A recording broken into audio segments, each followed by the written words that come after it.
Welcome to Keeping It Green, a podcast for ornamental plant professionals and enthusiasts, with hosts Margaret Pickoff, Tom Butzler, and Tim Abbey.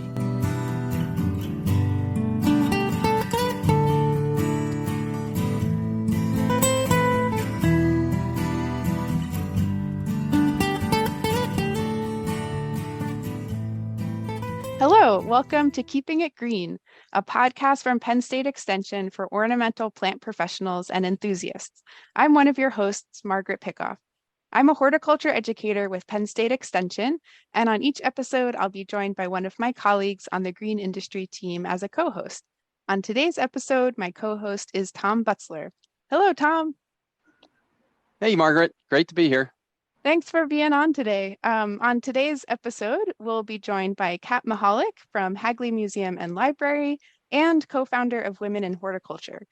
Before we get to our interview with Kat, we'll start out with a check-in about what we, your hosts, are seeing or thinking about at this time of year. So, Tom, what are you seeing out there?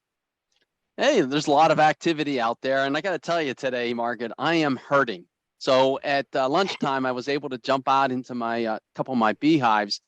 And the one hive I opened up, I got stung several times. I think I got a real aggressive hive. And typically when I work with my bees, I have a face covering on, but I'll work with my bare hands. And I paid the price today. So it's a little stinging sensation and I'm swelling up in a couple areas, but we'll be okay. Oh, yeah, I feel like the spring always brings on different pains, either insect bites or stings, or I just started working part-time on a cut flower farm here in Philly, and I haven't squatted or knelt down or weeded for hours in a very long time. And so I feel like I'm also hurting, but in a good way. Yes. Using some of those muscle groups that have been kind of dormant over the winter months. Yeah, it's a good feeling. I was able to do a site visit this week with some arborists in this part of the state to talk about some trees, but I asked them what they were seeing out in the landscape because they're out there every day. And nothing surprising. Boxwood leaf miner activity, boxwood psyllids, hemlock woolly adelgid, which is unfortunately, spreading and becoming more of an issue, and then scales everywhere. So some things to look out for in the coming months. Some projects for us to work on. Yep. Nothing out of the ordinary there. Sounds like a place to do a pest walk here this summer. Yes, absolutely. And when we plan on it, we always, it's kind of exciting. And we don't like seeing damage on plants, but we kind of do because it gives us something to talk about. So you got to hide your excitement. Yeah, seeing those leaf miner, those little larvae in those leaves is always a crowd pleaser. So, well, great. Thanks, Tom, for being here. Let's bring on our guest today. Kat Meholic is horticulturist at Hagley Museum and Library in Wilmington, Delaware. And she's also co-founder of Women in Horticulture, which is a volunteer-run organization that serves women in horticulture and related green industries and is based here in southeastern Pennsylvania. So welcome, Kat. Yeah, hi, thanks for having me. Thanks for being here. We're excited to talk to you, and we'd love it if you would tell us a little bit about yourself and what you do at Hagley and what you do with women in horticulture.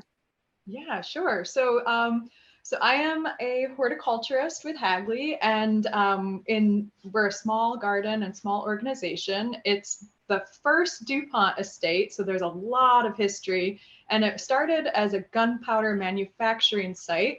So there's a lot of odd things that happen in our day-to-day. But my role there is doing all of the production in the greenhouses, taking care of the citrus and cycad house, and then also doing a historic cut flower garden from the 1920s to 1950s, and then doing a really cool workers garden, which is recreating what Irish immigrants that worked in the gunpowder manufacturing would have grown in their home vegetable gardens, and that's up to the 1890s.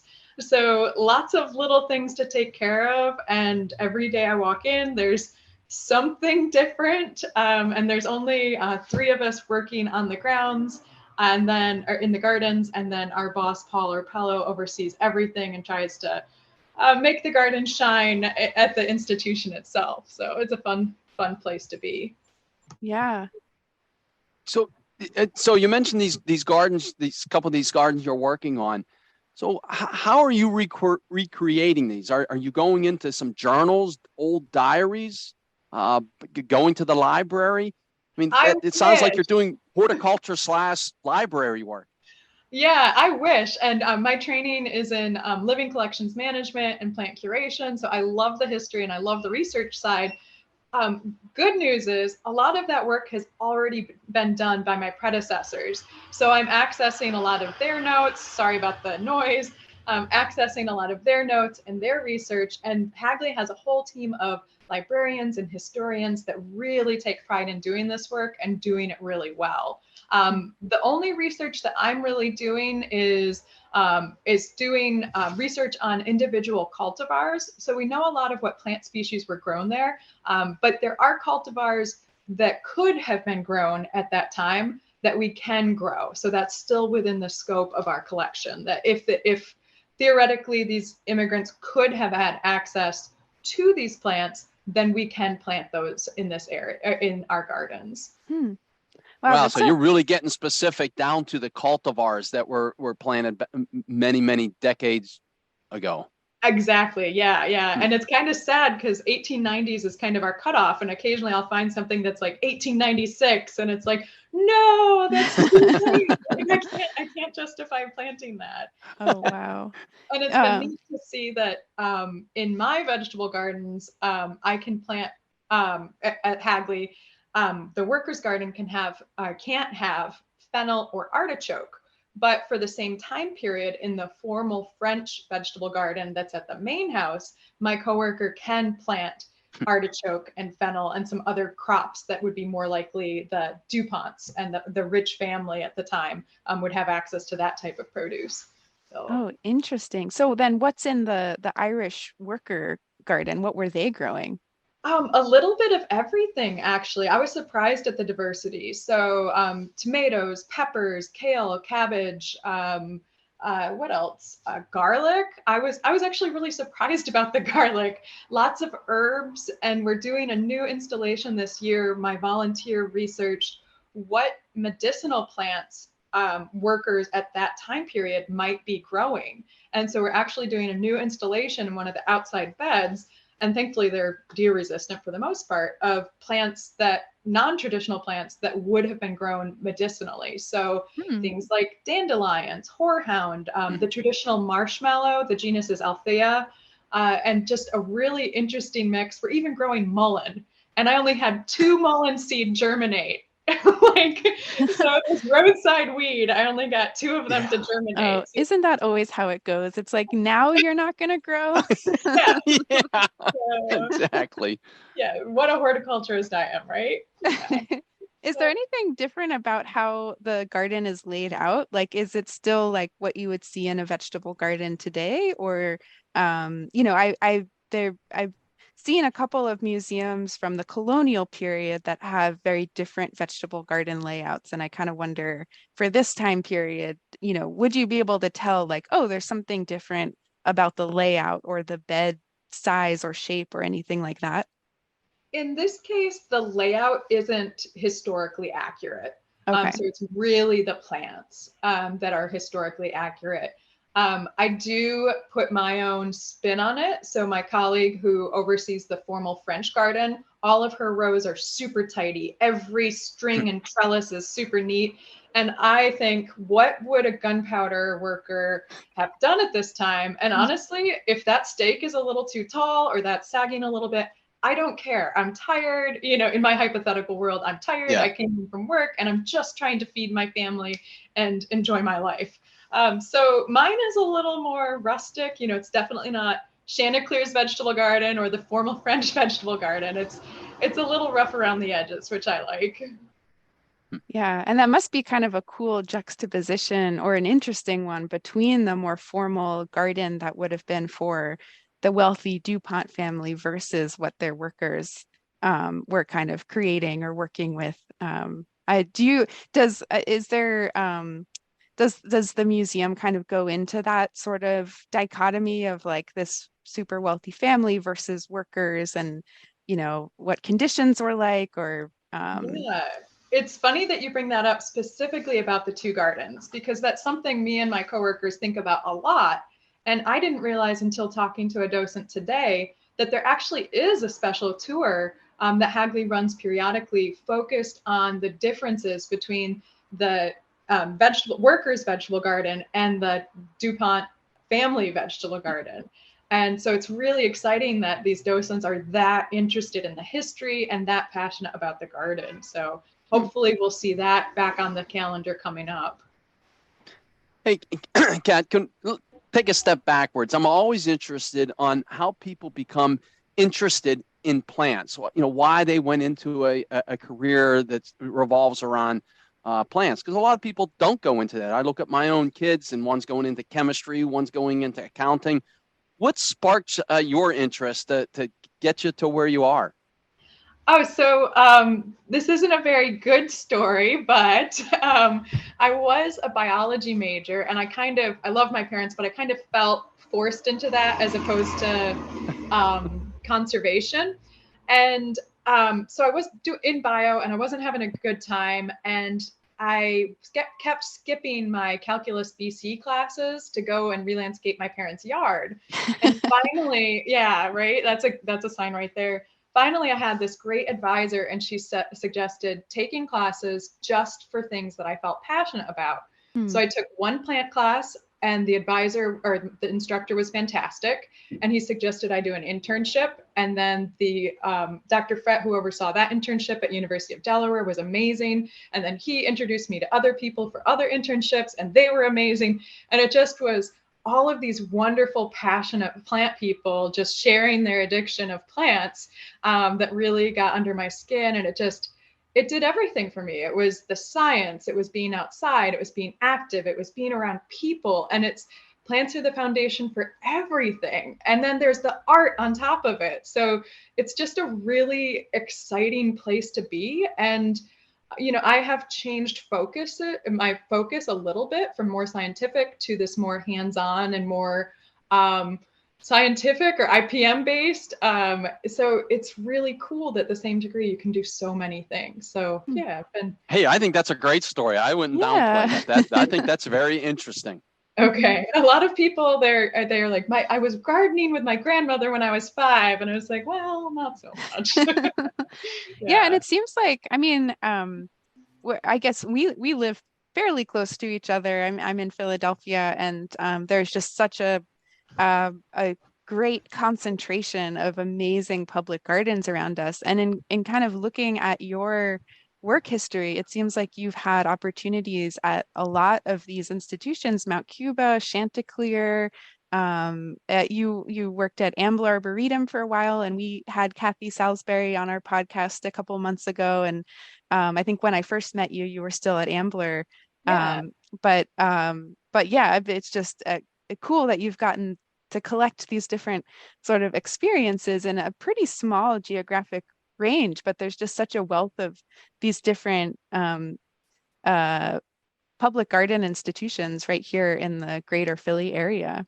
Yeah, that is, it's something that I try not to take for granted, is number one, all the opportunities that I've been given, but also just how lucky we are to be in this saturated public garden area. And it's incredible how generous all of these public gardens are with information, with hosting women in horticulture events, with just anything. Even students that take my public horticulture class with Temple, the area gardens really make that a fabulous experience for them because of how open they are with information and inviting them behind the scenes one-on-one and suggesting internships. It's just unicorns and rainbows in public court most of the time. And a little bit of mealybug. Yeah. That's a great way of putting it. Well, very cool. Yeah. So I I have a lot of questions about historical horticulture. I'm in West Philly, and we have Bartram's Gardens really close by. We have the Woodland Cemetery, and I'm a grave gardener at the cemetery. And in our cradle grave plots, we're also only supposed to use plants that were grown in the Victorian era. And so it's a little bit limiting, but also I'm kind of amazed at the variety of different plants that we are able to grow there. And so I'm always interested in that sort of that intersection between history and thinking about people's lives at a certain time period, and also what they were growing and what they were seeing and harvesting and using and eating. And it seems like you have that sort of history, yeah, that excitement about history as well. And it's cool that you've found a position that kind of allows you to use both your horticulture and as you said, the science-based and also the history. And Ambler too. I mean, Ambler has a pretty interesting history as well. Oh my goodness. Yeah. Yeah. The history is incredible at Ambler, being a school of horticulture for women when they first started. And I'm sure Kathy spoke about that a lot when she was on. But the history at Hagley is so different. It was a very dangerous place to be for the bulk of its history because of the gunpowder manufacturing. So there were close to 300, I know over 250 explosions on the property during its, I think, 130 year history. And the gunpowder manufacturing for the bulk of it was very close to the DuPont family's home. And they did that so that they could demonstrate to the workers that this is how confident we are in the safety of this. Mm-hmm. We're not going to put your lives on the line when we're not going to, and we're not going to put your lives on the line. Our family is here and taking this risk as well. So that's kind of cool and a really neat thing that the family did.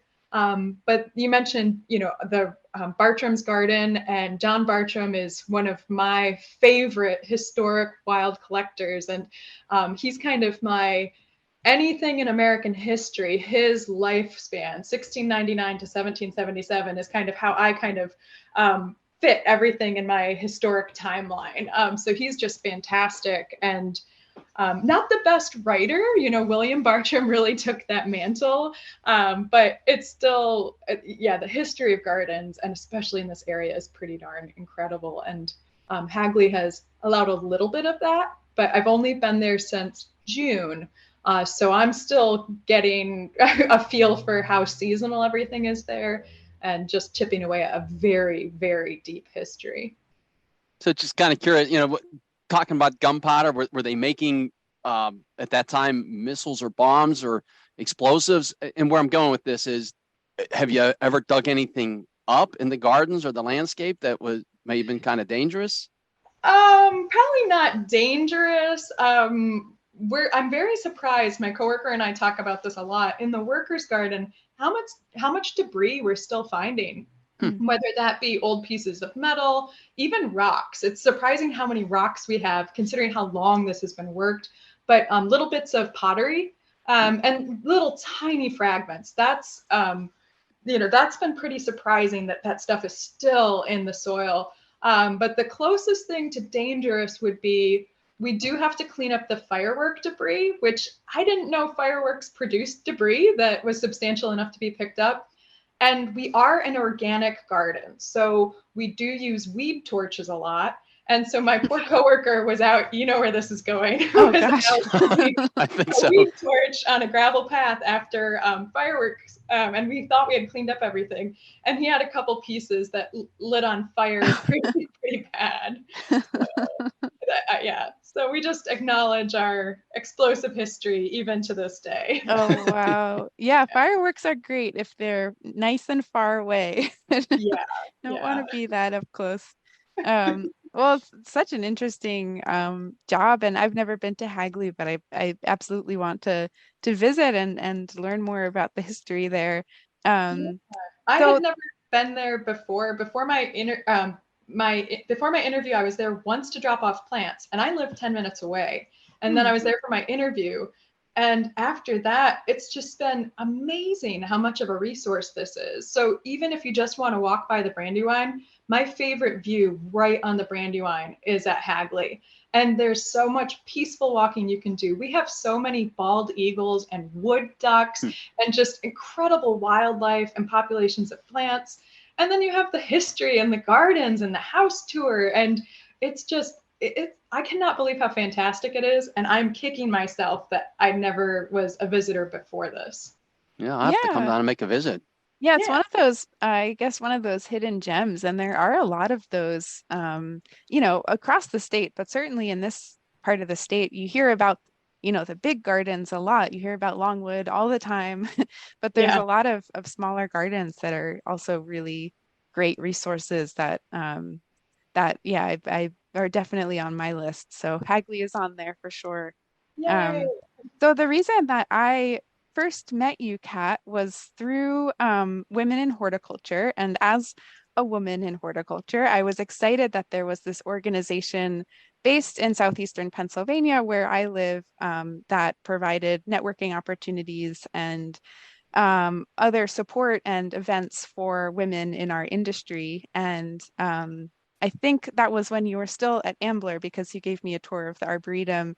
But so I wonder, you're a founder of this organization, and I kind of wonder if you could set the stage for us, when this organization was being founded. Like, where was the need for this? Like, why was this a necessity in your view, and what sort of benefits do you think it provides? And also, if you could explain what it is and what you offer as a group. Yeah, sure. So I guess we can start with kind of the mission and just what we do now real quick. So like you said, we focus on, or we provide services for those that identify as women in horticulture and related green industries. And we provide free or low-cost networking events, training, and support in that regard. So you'll see a lot of just plain networking events, but sometimes they're centered on a theme, like working on our public speaking, a resume review, doing headshots. We're a very visual culture, professional culture, so it's great to have our, any of our members be represented very well. What else do we do? We've been doing a lot of plant ID walks, making sure that everybody can not just identify plants, but also talk about why we think plants are what they are, and be able to discuss with their colleagues when there's a discrepancy.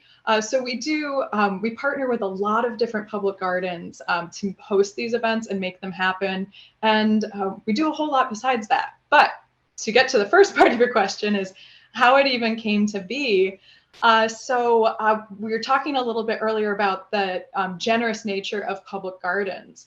And so with all of the different roles I've had in public gardens, they have supported me to go to the National American Public Gardens Association conference. And when you're there, it's a multi-day conference, and there are tons of networking opportunities. There's a lot of great information, and this is a very expensive conference. So a lot of the people, the public gardens back home, weren't getting this information. A lot of the people, even in the for-profit sector, weren't getting these great details about up and coming plants, ways to, take care of green spaces in a more community-centered focus, just these really great topics. The other thing we noticed was that there are a ton of women in horticulture. There's a ton. But there's not a lot of women in leadership positions. And I do think in the last 3 to 5 years that has changed, but we're still lagging behind in that regard. So we saw all of these things kind of come together. And by we, I mean me and my partner at the time, Rachel Burlington. She's now the curator at the International Rose Test Garden in Portland, Oregon. So we saw this need, and we said, what can we do about it? How do we bring these great experiences back to our area?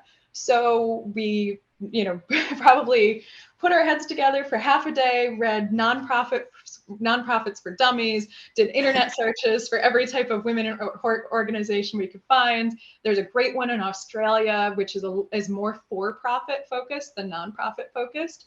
And we said, well, let's get these ladies in a room together and see what happens. So we sent out emails to all of our contacts, or both of our contacts in our network, and said, the Women in Horticulture group is meeting at Two Stones Pub, in Wilmington, Delaware. Come out and have a drink, with other professionals. And at that very first meeting, we had 25 people, which was shocking. And we also had two women, Eve Thyrum, who's at Kendall Crosslands and is associated with Scott Arboretum as well. She came up and she said, Kendall Crosslands wants to host the next event. And we were just like, what? Amazing. So they hosted a beautiful event and provided food and drink on their amazing campus. And their horticulturist at the time came and spoke with us. And it was just a fantastic experience to see about half of the people from that first event, and then 50% were brand new. And so we've just been increasing our network and getting the word out there that this is a place where you can come and talk to your colleagues and share really random questions. So there's a lot about being a woman in horticulture, and anything from we did a favorite gear Zoom talk over COVID, and one of the things I talked about is pants. Like you can't see me, but I'm a curvy, big butted woman. And so how do I find my work pants? Because Carhartt doesn't historically accommodate my body to be able to do the same work as a man. And then another topic is, women are built differently than men. So how do we protect our bodies and work safely so that we can maintain health, our physical health throughout our careers? And so we've hosted 2 workshops talking about ergonomics with a diversity of people and talking about tools and making sure that we're using the correct tools for what we're doing. So it's a little bit of everything. The one thing we haven't been able to do is get somebody to host a workshop where we can learn how to use like front end loaders and dingoes and, or like I got to learn through Hagley how to operate a boom lift, a 65-foot boom lift, which I never thought I would do. But hopefully somebody listening will be like, we can host women in Hort to teach them how to use this equipment. Well, there you go. Yeah. It is interesting. I mean, when I don't think I'd be saying this wrong or incorrectly. When you look at the landscaping industry, historically, it's been a male-dominated industry. But we've had several podcasts where we've interviewed some landscaping companies, owners, people in management. And I am surprised on the role of women in landscaping, in industry, in management, how much it has increased. And then the need for networking. So, you're talking, I think it sounds like you're more talking about the public gardens, but I guess almost parallel is the industry itself, the, install and maintenance, the role that women are playing and how these industries are changing, or these companies are changing to adapt and accommodate women in landscaping. So it's not really a question. I guess I'm just making a comment, and just something I'm learning in the process.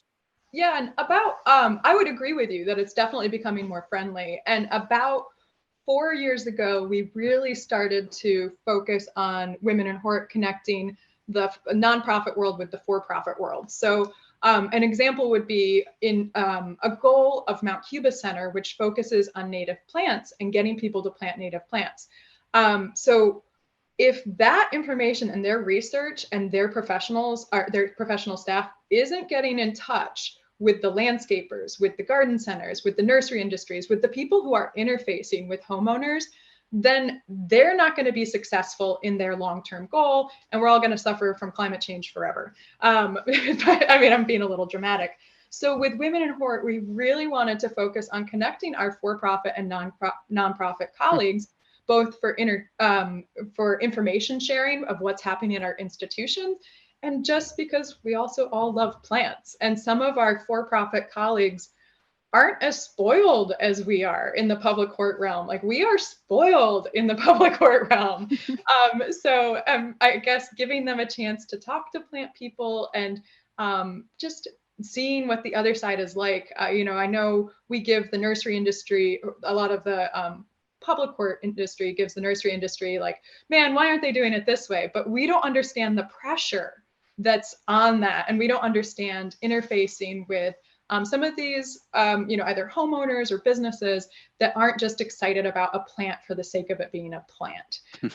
So I do think that's been a really good turn for women in Hort, is trying to support the for-profit industry as well.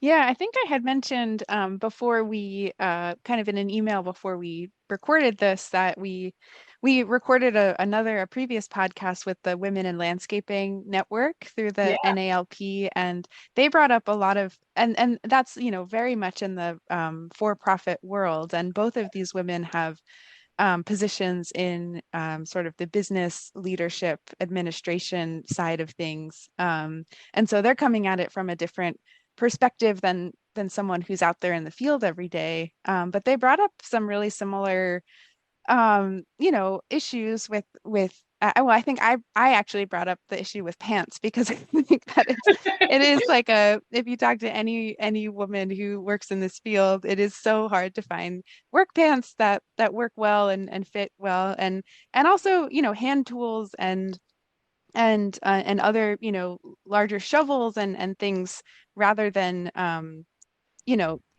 things that work ergonomically for women's bodies that can just make such a big improvement. Another thing that they brought up was access to restrooms, and so if you're on a crew, a landscaping crew for the whole day for 8 hours, like what's your restroom situation if you've got women on your team?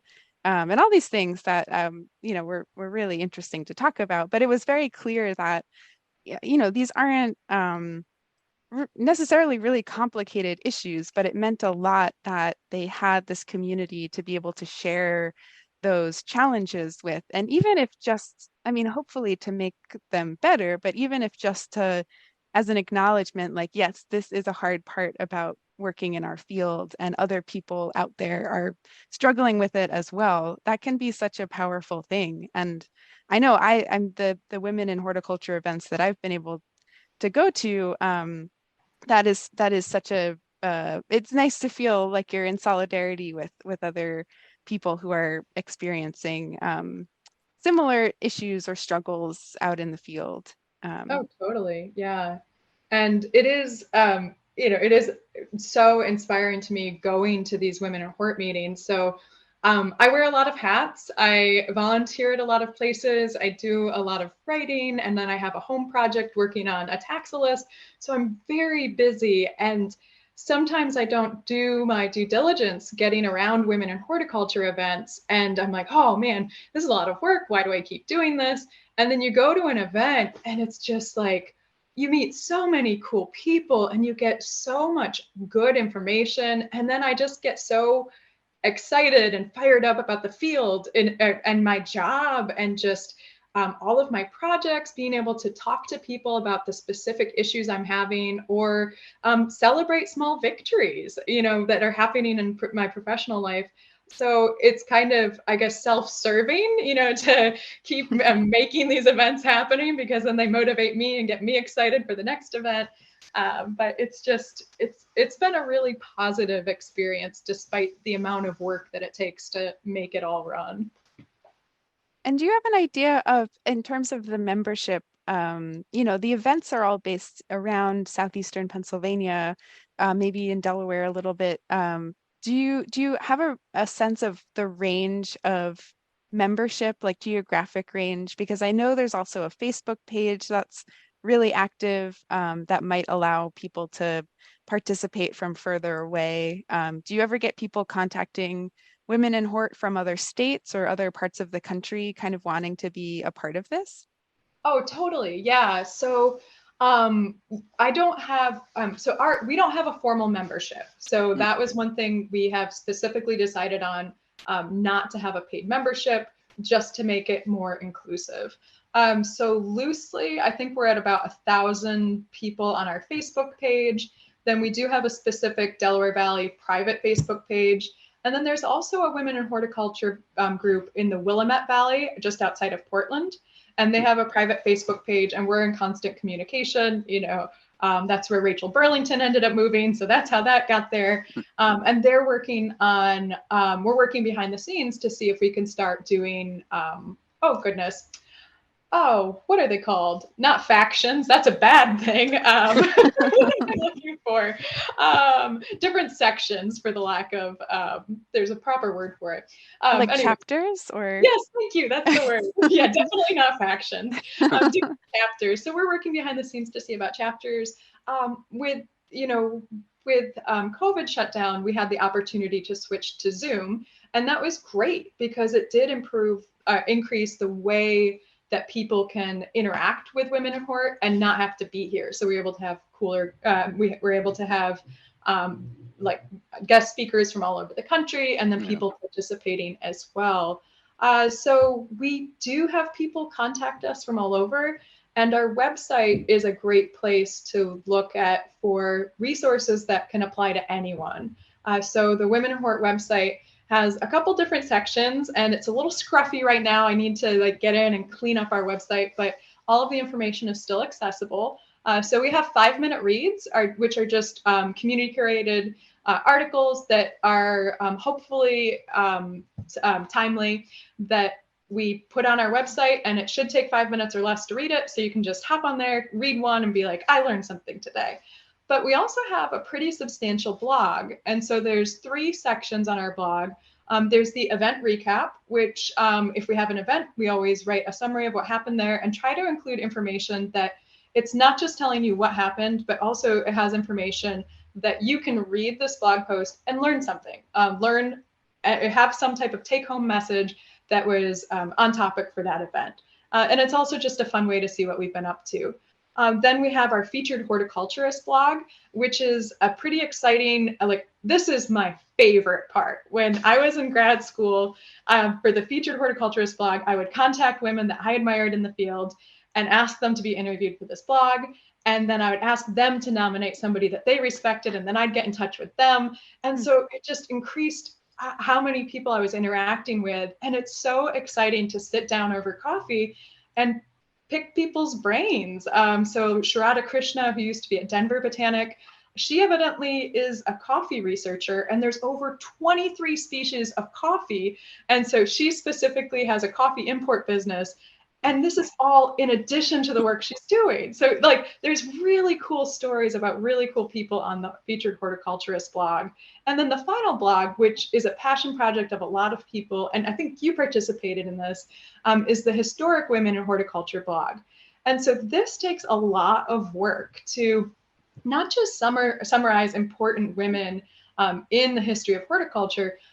We can do that pretty easily. There's Wikipedia. We can just say they were born here and they died this date and their husband was so-and-so. But all of the people who are volunteering their time to write for this blog are very excited about the topic and want to do these women's stories justice. And so even though we don't have a ton of content on that blog, the quality of writing that's there is really incredible. And you can tell from the people who volunteered their time to write them that they were excited about that topic. So there's a lot of good stuff happening on the website. And there's also a book review section. So if you don't know what book to grab next, you can check out our book reviews. And those books are from all over the community. And then we also have a book club that meets once to twice a year. And so that's everything from Rachel Carson's Silent Spring to Braiding Sweetgrass and all sorts of other stuff. Whew. Yeah, there's lots. Yeah, I've spent a lot of time perusing that website, and it is full of information, and just you get a sense of the excitement from people who write the blogs or write these entries, the excitement about these other women basically that they're talking about, or books about women in hort, or these other topics. It's a very inspiring place to spend a couple hours for sure. Oh, nice. Yeah, that's a great compliment. So with the women in history in landscaping or horticulture, are these women that that information is readily accessible and people, I'm not saying they know them, but it's out there, or are you giving them a voice, or are you presenting their story that people really haven't heard before? Do you have to do a lot of digging for it? It depends. And honestly, Margaret could probably speak more to this than I can because she did a lot of work for it. But we have had a few pretty famous women featured there. So Rachel Carson would be an example. Sure. There's a lot of information about Rachel Carson, Beatrix Farron, Gertrude Jekyll. All of those have quite a bit of information, but there are some people that are really hidden gems. And Margaret, do you want to chime in here? Yeah, I mean, I wrote a post about the Pennsylvania School of Horticulture for Women, which started at what is now Temple Ambler, and a lot of that, I mean, it was really just I think you, Kat, gave me a lot of the research that had already been done and compiled by volunteers and people who were interested in the history of this place. And so mine was pretty easy because a lot of that information probably is not readily available. There is a Wikipedia page about the Pennsylvania School of Horticulture for Women that maybe one of those volunteers or members, keeps updated. But yeah, I think, I think a big reason for the blog and why it's so valuable is these aren't necessarily the names that you hear all the time, and right. Or it's stuff like, Beatrix Farron is pretty, people recognize that name as a prominent woman landscape architect, but there's information in there that you might not know. And so little details like that are always really interesting. And I loved especially going through, and I think I mentioned this on Kathy's interview, but I loved going through the photo archive and seeing all of those photos from the time that the school started to when it became co-ed, and then, when it kind of morphed into Temple Ambler. But I had a lot of fun with that. And it felt like really worthwhile, valuable work too. So yeah, that's a very cool part of the website. Yeah. And I think the Featured Horticulturist blog as well, I didn't know that that's how it started, and that's how you found other horticulturists to talk to, is by asking someone to nominate someone who they thought would be a good interviewee. But that's a very cool way to get a lot of different stories, and there's so much expertise out there, and it's very helpful that it's all kind of compiled in this one place. So even if you're, our original question was how great is the geographic range of this organization, and obviously I'm easily able to go to a lot of these events because they're pretty close to me, but it's nice that online information is there, so that people could participate from wherever they are. Yeah, for sure. And that's been, something cool is the reason that people are nominated. It varies. There are so many things that make you a valuable colleague or a respected horticulturist or landscape designer. It could be that they're a fantastic mentor. It could be that they're extraordinarily organized and they bring great snacks, or they're an incredible designer. So one of our upcoming horticulturists, Amelia Zabagay, she is just the most fantastic container designer I have ever met. And not only does she do fantastic container designs, she's not using expensive material. She's using a lot of found or reclaimed material. Mm-hmm. So containers, you all know, are very expensive. They're very resource intense. And winter containers often are pretty dull, but she creates these organic, inspiring masterpieces that don't cost a lot of money and are really easy to maintain. And I don't know how she does it. I do know she takes a lot of time to put them together, but featuring people for that really unique skill set, or just who they are as a person, has been a really fun thing to see behind the scenes why people are getting nominated. Yeah, that's great. And I was reminded of when you were talking about the sort of event roundup that is also part of the website, that we had a Women in Horticulture networking session at our Southeast Pennsylvania Green Industry Conference over the winter, and a couple members of Women in Hort came and tabled and also facilitated this lunchtime networking session at our conference, and that was really valuable. I think our our events, are mostly male dominated as far as Hmm. the participants go, and we're always kind of looking for ways to increase diversity in lots of different ways. But certainly, we know that there are women out there who we think, we could provide valuable educational information to, and are always looking for different ways to support them. But this was a great, mutually beneficial way. We got so much out of having women in Hort at our event, and hopefully, they felt the same about participating. But that was really valuable too. Yeah, all positive feedback back from being able to participate in that. And the two women who were running the lunch part, they were prepared to run this big event and run and do introductions and all of that. And then they showed up, and everybody in the room knew each other already. So then they could really just jump into the nitty gritty and just get be able to talk about specific things without having to introduce. But I just thought that was pretty funny that they already knew each other, but it's still they still showed up. They saw the other people at the conference, and they still decided it was a good idea to stop. But you brought up increasing diversity in both, and that's something that from the women in horticulture side that we're very concerned with, as far as how whitewashed our industry is at the professional level, and not acknowledging the diversity of a lot of our more manual labor, or more of the manual labor that's in our industry, but also how exclusionary we are to people of color.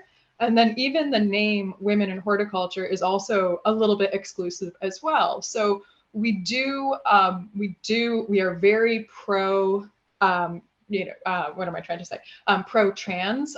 So we do encourage those that are not part of the gender or the faux gender binary to come to our events, but our name is very off-putting. So we do try to have statements like those that identify as women in our actual mission statement, but that's still not the best language. I still feel like that's not the most inviting.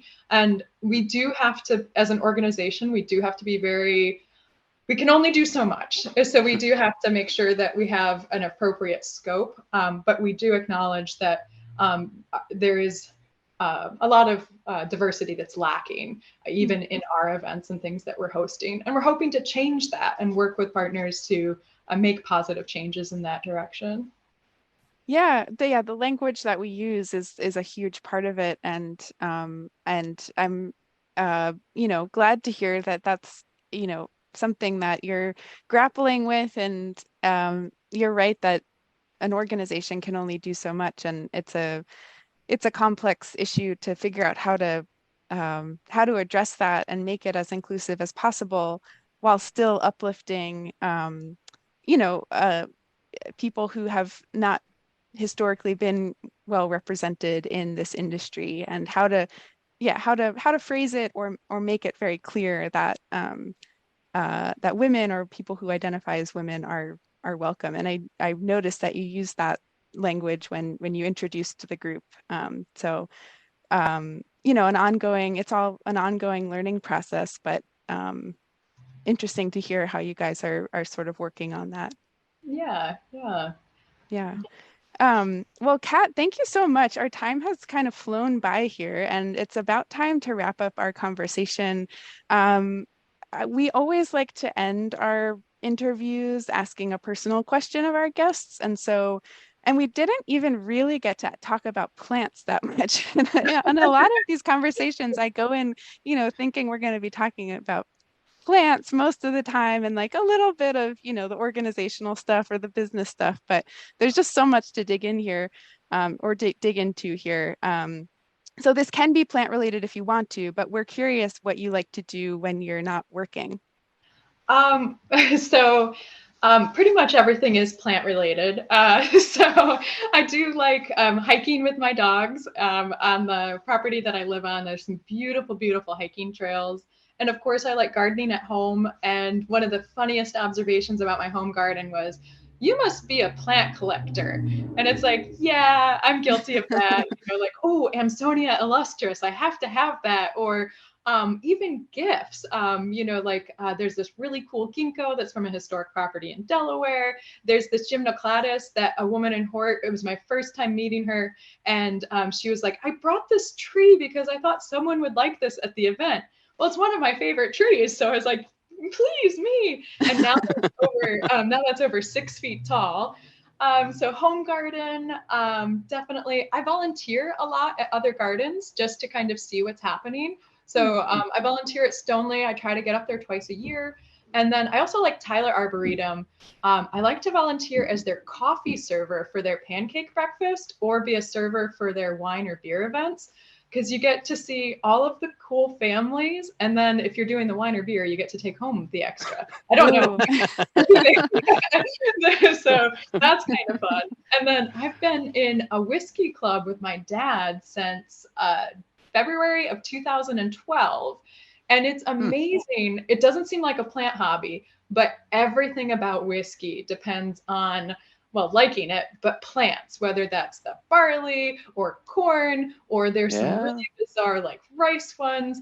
And it's all about climate, and the barrels are so important. But if I hear American oak one more time, like that's a species, my head is going to explode. But thankfully, they dram to keep that from happening. Yeah, and so that's, of course, I love reading anything from history to sci-fi, fantasy, all of that. And I love spending a lot of time with my family and friends, and as many dogs as I can possibly have in one room. So. Sounds like you've got a lot going on. Yeah, it almost sounds like your hobbies are a full-time job. Yeah, right. It's a good life. It is definitely a good life. It sounds like it. Yeah. Well, Kat, thank you so much. We really appreciate you taking some time out of your day to talk to us and share about your experiences. You've had some really cool work experiences, it sounds like, and it's great to hear your perspective on your work, and also Women in Hort as well. And I thank you, as well as someone who's benefited from that organization, for the leadership that you do for that group. But thank you for being on our show. We loved having you. Awesome. Thank you both very much. Thank you. All right. Take care.